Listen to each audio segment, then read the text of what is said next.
I never believed in ghosts. Not really. It started when I moved into Ashwood Manor, a house buried deep in the woods, left abandoned for decades. The townspeople wouldn't speak much about it, just cryptic warnings, quick glances, and a single piece of advice. Don't stay after midnight. I should have listened. The house was silent. Too silent. The kind of silence that feels alive, pressing against your skin like unseen eyes watching from the dark. Then came the whispers. At first I thought it was the wind, curling through the cracks of the old house. But wind doesn't call your name. James? The voice was soft, almost a sigh. I froze, staring into the dimly lit hallway. The old wooden floors stretched ahead, empty. Yet I could feel something standing there, watching. The next morning I explored the house. Dusty furniture, cobweb-covered chandeliers, nothing unusual. But then I found the portrait. It hung at the end of the hallway. A woman in an old-fashioned black dress. Her pale face expressionless, but her eyes, they weren't painted like the rest of her. They were realistic, almost alive.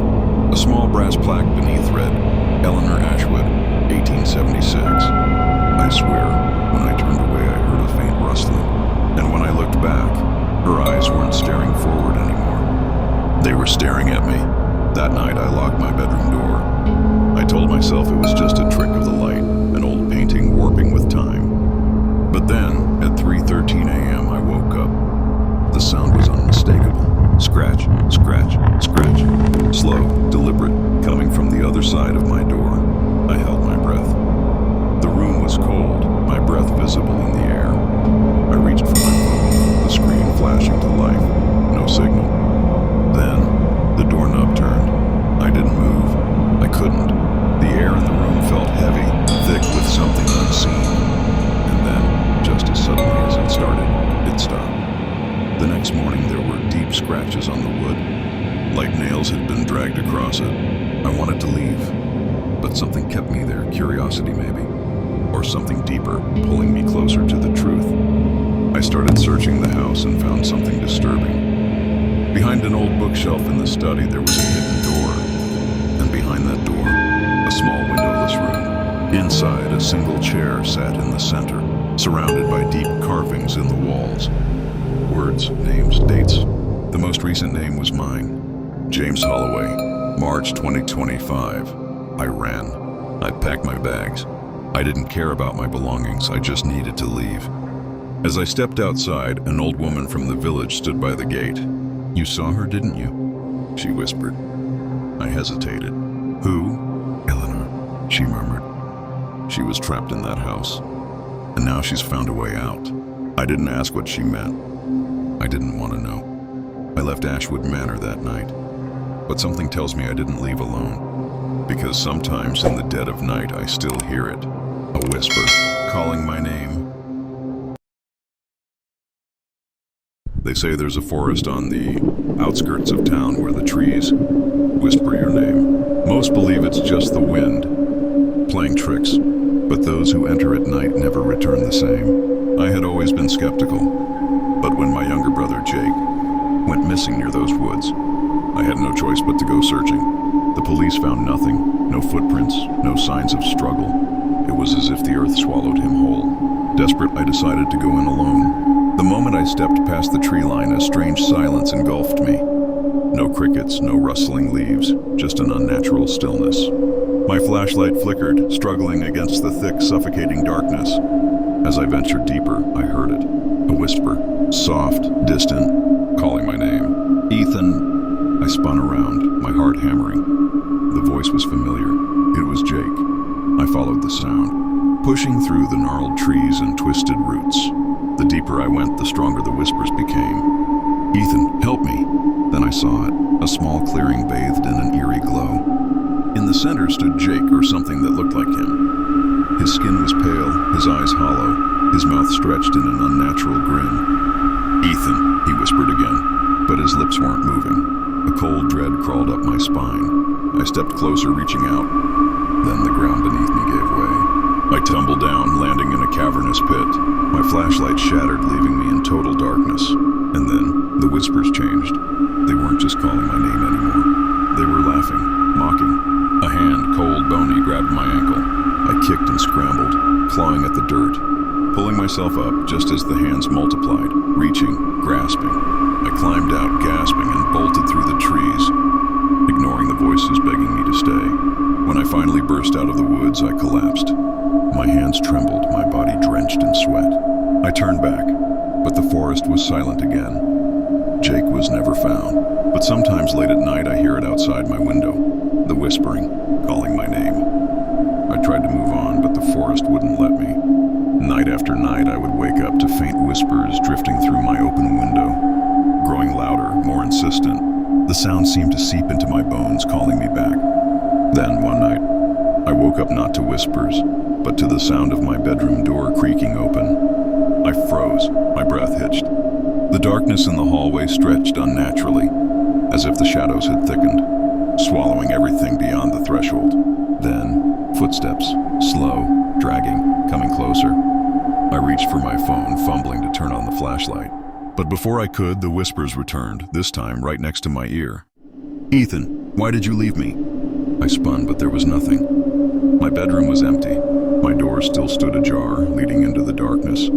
I slammed it shut, locking it, pressing my back against the wood. My heart pounded, my body shaking. I didn't sleep that night, or the night after. I started seeing shadows move in my peripheral vision.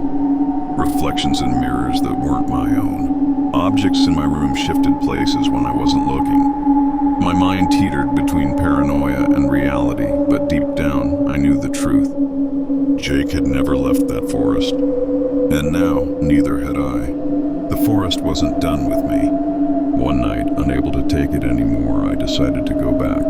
I packed my things, left a note on the counter, and drove straight to the woods. The moment I stepped past the tree line, the air grew thick, suffocating. The trees leaned inward, like towering figures watching my every move. This time I didn't need to search for the whispers.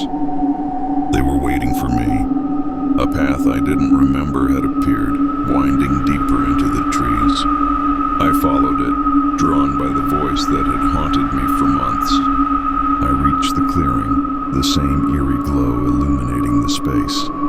But this time Jake wasn't alone. Figures stood around him, pale, grinning, eyes hollow and dark. Their whispers overlapped, weaving into a chilling, hypnotic melody. And then they all spoke in unison. "You came back." I couldn't move. My legs felt like lead, my lungs burned as if the air had turned to smoke. The figures stepped closer, their whispers growing deafening. Then Jake, or what was left of him, held out his hand. "Stay." The last thing I remember was the feeling of icy fingers wrapping around my wrists, pulling me into the darkness. I woke up in my bed, but something was wrong. The air felt heavy. The shadows stretched unnaturally, moving when I wasn't looking.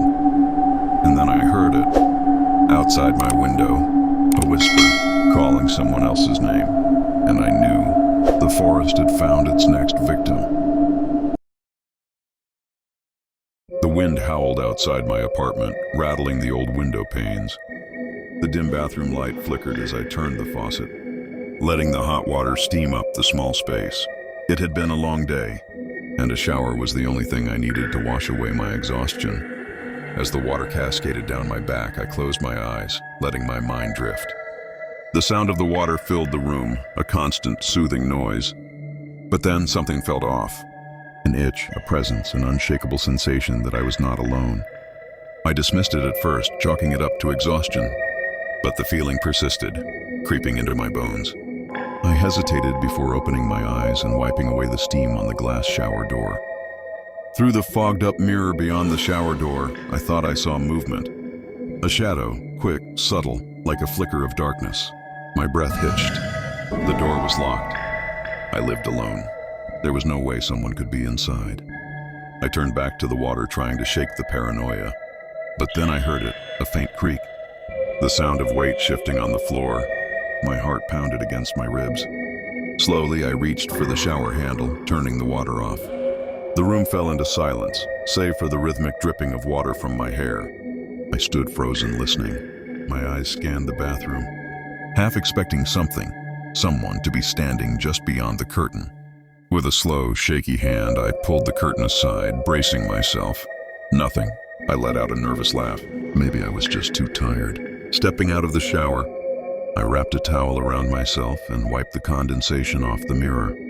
My reflection stared back at me, weary but normal. Yet, in the corner of the mirror, something else moved. A breath ghosted against my damp skin. My stomach clenched. I turned sharply, expecting to find someone standing behind me. The bathroom was empty. My door was still locked, but my gut told me otherwise. I rushed to my bedroom, shutting the door behind me. My heart was a hammer in my chest. I grabbed my phone, ready to call anyone, but then I saw it. The notification, a single message. "You look beautiful when you're afraid." I dropped the phone as if it burned me. My breath came in short, panicked gasps. My hands trembled as I picked up the phone again. The message had no sender, no number. Just those words staring back at me like a taunt.